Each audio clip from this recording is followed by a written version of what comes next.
রাজু তার দাদুর বাড়িতে গ্রামে বেড়াতে খুব পছন্দ করত। সেখানকার তাজা বাতাস, সবুজ মাঠ এবং শান্তিপূর্ণ জীবন তাকে খুব খুশি করত। তার দাদু একজন বৃদ্ধ এবং জ্ঞানী, সব সময় তাকে জীবন এবং বিশ্বাস সম্পর্কে ভালো কিছু শিক্ষা দিতেন। এক উজ্জ্বল সকালে রাজু এবং তার দাদু গ্রামের বাজারে যাওয়ার সিদ্ধান্ত নেন। বাজারটি ফলের মিষ্টি গন্ধ, মানুষের কথা বলার শব্দ এবং বিভিন্ন জিনিসপত্র বিক্রির রঙিন স্টলের দৃশ্যে ভরে ওঠে। রাজু সবকিছু দেখে উত্তেজিত হয়ে ওঠে। তারা বাজারের মধ্য দিয়ে হেঁটে বিভিন্ন স্টলে থামল। প্রথমে তারা তাজা আম, কলা এবং ডালিম কিনে আনলো।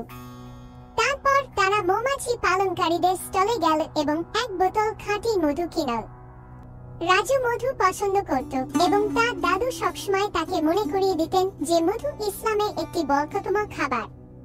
তিনি রাজুকে কুরআনের এই আয়াত সম্পর্কে বলতেন, তাদের পেট থেকে বিভিন্ন রঙের পানীয় বের হয়, যার মধ্যে মানবজাতির জন্য আরোগ্য রয়েছে। সূরা আন-নাহল ১:৬-৬। তারা বাজার থেকে বের হওয়ার সময় রাজু রাস্তার ধারে বসে থাকা একজন দরিদ্র লোককে লক্ষ্য করলেন। সে দুর্বল এবং ক্ষুধার্ত দেখাচ্ছিল। তার পোশাক পুরনো ছিল এবং তার মুখে বিষণ্ণ ভাব ছিল। রাজু তার জন্য করুণা বোধ করল। সে তার দাদুর দিকে ফিরে বলল, দাদা, আমরা কি তাকে সাহায্য করতে পারি? তার দাদু উষ্ণ হেসে বললেন, অবশ্যই আমার প্রিয়। অন্যদের সাহায্য করা আমাদের ঈমানের অংশ। নবী মুহাম্মদ বলেছেন, সর্বোত্তম মানুষ হলেন তারা যারা অন্যদের সবচেয়ে বেশি উপকার করে।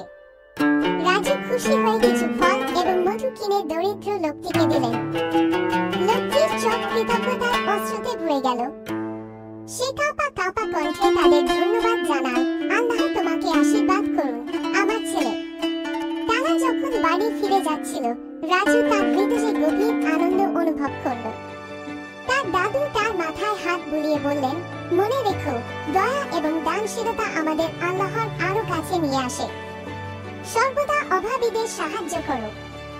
রাজু হাসল, জেনে যে আজ একটি বিশেষ দিন, এমন একটি দিন যখন সে কেবল বাজার উপভোগ করেনি, বরং উদারতা এবং দয়ার প্রকৃত অর্থ শিখেছে।